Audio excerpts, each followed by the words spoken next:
Alright, man, this is the next stage in my little journey into madness here. Before I get started, a couple of things I wanted to mention. When you're doing wiring on these tanks, you can see that, I don't know, I didn't do too bad a job. It's pretty neatly laid out where it's supposed to go. I've got them tucked in nicely, and it's not like a whole big spaghetti mass and stuff. And when you're doing that, these things here are just absolutely worth their weight in gold. You can fish wires, you can push them down, you can lift stuff. This one a guy gave me, he bought a used set of machinist tools and it was in the box. That's where I got that one. That's, I think, a real dental pick. But then at Harbor Freight I picked up this pair. They were just a couple dollars. It's just got, on this one it's got a straight on one end and just a hook on the other. And this has got a round hook on the other one end and then a, I don't know what you call that. Kind of an offset kind of dealy on there. Or you can go with something like this. I got this at Harbor Freight for $5 for the set, so that's like $1 a piece for these things, and they're just nice little picks. They're good for all kind of stuff. Okay, so that's what I used to like tuck in all my wires and stuff like that. And then when I put in the Komodo, I had to solder and shrink tube all these pieces. Now I did all that stuff with it right in place. Here's another thing that the picks are really good for. Let me backtrack for just a second here. On the fan screen, if you're messing around in there and you actually accidentally push it down a little bit, you can use this to just bring it right back up so you're clear, not touching the blade. But anyway, where was I? When I did the wiring, I had to solder and shrink tube, and I did all that stuff right in place. So what's a really good idea is to make sure you protect what's underneath there in case any solder drops. Now what I use is just the lids off of old jars. Get them in all sizes. Some of them are actually kind of interesting. Oh yeah, this is from Smucker's pineapple ice cream topping. Woohoo! For small stuff.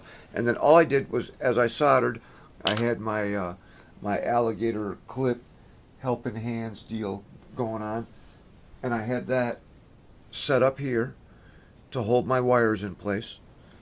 Okay, so I had the alligator clips, and then I just took this and slid it underneath there where I was going to do the soldering.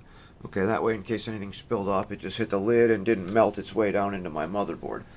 So that's another little tip I wanted to pass on. And then I went up to Walmart to get some of these Scotch mounting squares. These are the gray ones. They're an inch square. You get, I think, 3 layers. You get like a dozen squares in there. And they're removable. They're sticky on both sides. And they're pretty good. They do the job. They're kind of a soft, foamy kind of thing. But they didn't have any. So that was when I picked up these. They're a different kind of mounting square. And they look like this. They're little, maybe 3/4 inch square pieces that are, it's almost like a gummy gel kind of thing. And you peel off a piece from there and stick it where you want it, and then you peel the plastic liner off the back, and it'll be sticky on that side too. And that's what's holding down the Viper and the Komodo, and they're just really handy.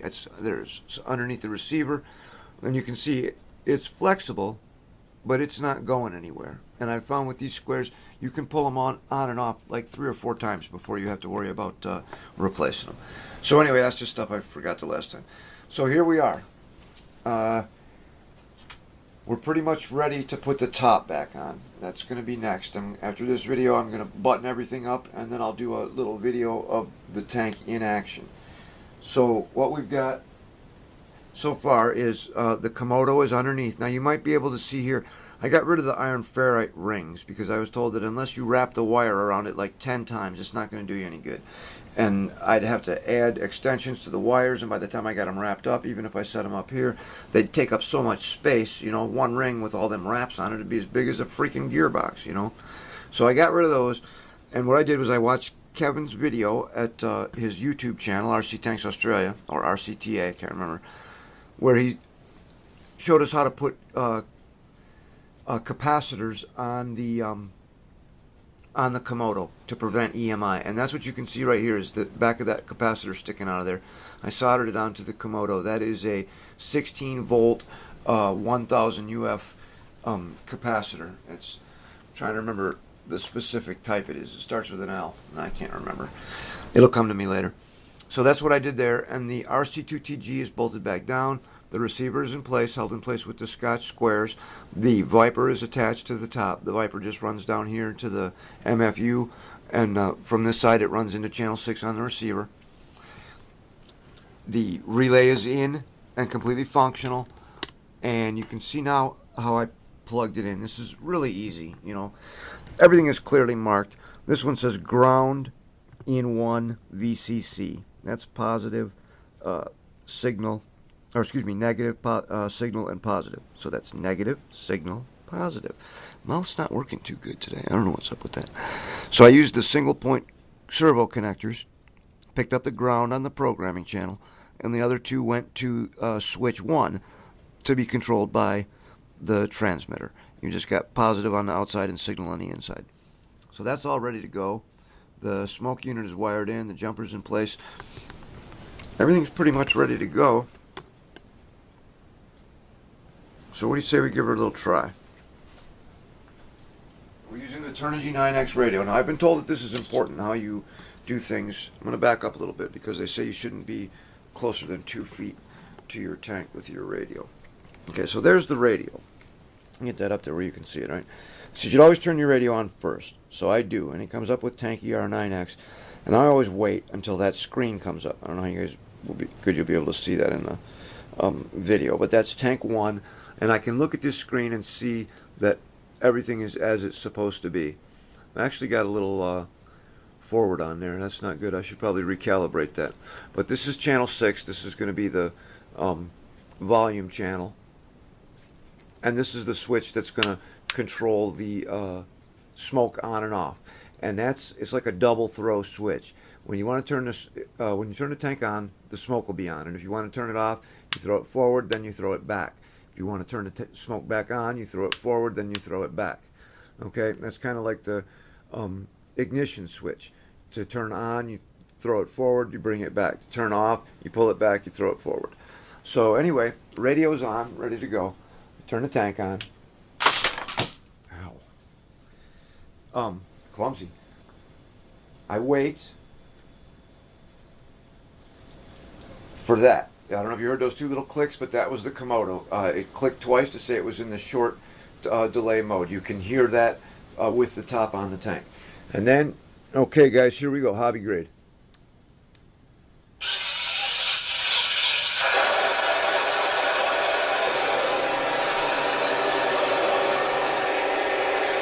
Smoke unit is on. I don't know if you'll be able to see it blowing smoke. Volume works. I can turn my volume down with my channel 6 pot.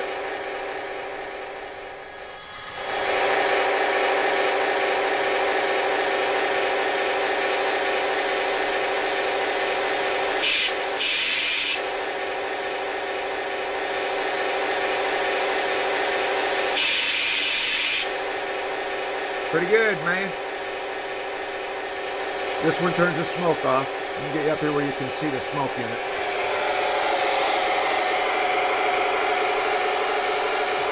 You can see the piston pumping in there. When we come with this switch, piston stops. Back on, piston's going. I don't know if the smoke's showing up on the video, but it's starting to kick it out. The JT, got to use it a couple times. Now this is an airsoft tank, so there's the top in the back.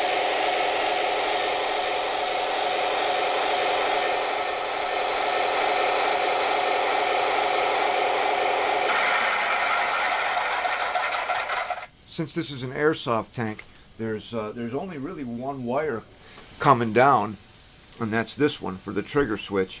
The wires that run the airsoft motor and the gun elevation go from the daughter board up into the turret, and of course my 8-pin will plug into the daughter board. So it's pretty simple setup really, which is nice because it keeps things neat and clean. And then I may eventually put the headlights on the other relay, or there's another option. If you watch Kevin's video, if you have both a hull and a turret machine gun, you can use a relay to switch back and forth between the two. So if you've got a hull machine gun right now and you want to add a turret machine gun, you can do that, and you'll use the relay to control which gun is live and active at any given time. Okay, fellas, I will set the top back on there and get her all buttoned up, and I'll give you a little spin around the living room. It's still way too cold outside, but that's the Airsoft hobby grade tank. Anybody wants to ask questions or whatever, I'm doing this. Like I said, I don't really look at it like a how-to video or an instructional video. To me, it's just kind of a video diary of one man's journey into the madness of radio control. Yeah, I know I got a twisted sense of humor. We'll see you next time.